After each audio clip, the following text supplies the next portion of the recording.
Today, as we've just mentioned from Jack, the Victorian New South Wales border, there will be changes there essentially to try and help businesses. It's all about business at the moment and the way that they're trying to recover from this, particularly small and medium-sized businesses that just don't have the scale to weather this sort of increase in consistency that we're seeing with COVID-19. Bill Lang joins us now from Small Business Australia. How are you doing, sir? Morning, Aaron. You must welcome the changes on the border for many of those businesses up there. Look, very positive move, and I think some common sense is starting to prevail with respect to people that live on either side of the Murray or in other places. There's a lot of businesses, people live on one side, work on the other.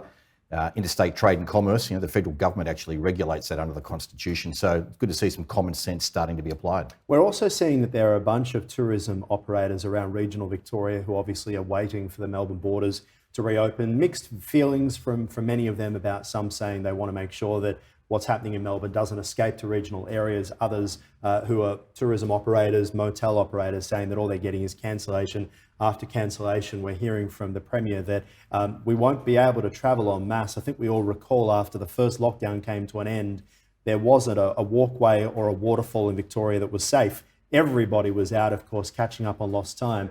What do you think about where things are at the moment? Look, I think there's a couple of things there. So we see, the local community in Colac, everyone getting involved and solve the breakout that actually happened in a place like Colac. So some more leadership from local government in those areas to help the citizens in those areas know that in fact it's very, very safe. Most people are adopting the key behaviours. The businesses are certainly all COVID safe. Those local economies, need to be able to welcome the people from Melbourne and other regional areas out to them.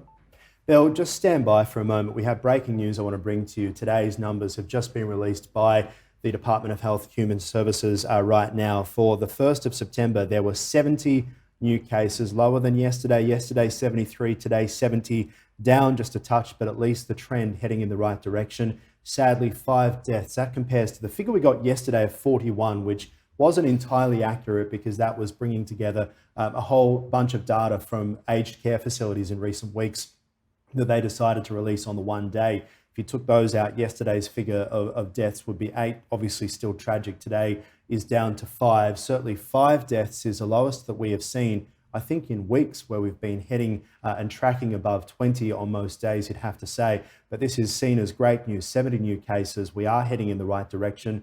Obviously, the face masks haven't had an impact, and stage 4, even though it started off somewhat slowly, is certainly heading in the right direction. This obviously leads to the inevitable questions about when can we get out of this lockdown? Obviously, stage 4 lockdown has been detrimental to so many people, to mental health and to business. I'm joined here by Bill Lang from Small Business Australia. This is certainly welcoming news. Yeah, great news. Things are heading in the right direction. I think there's, under 3,000 active cases in Victoria out of a population of 6 million people. So it's time to get on with things, to open things back up. People are largely doing the right thing. They know if they keep away from people, keep their hands clean, no downside in wearing a mask, they're not going to catch it and they're not going to give it to anybody. What do you think of this idea of a traffic light system that Daniel Andrews has suggested? Do we know how it would work?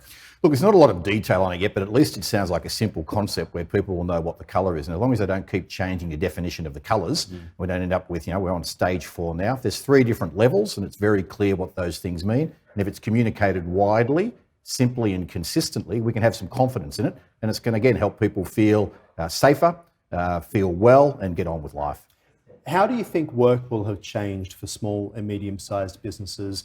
We're seeing that a lot of them have had to adapt to online technology, not sure how long this is going to last. That also means that a lot of them have been investing heavily as well, at a time where retail rents have been out of control for many businesses.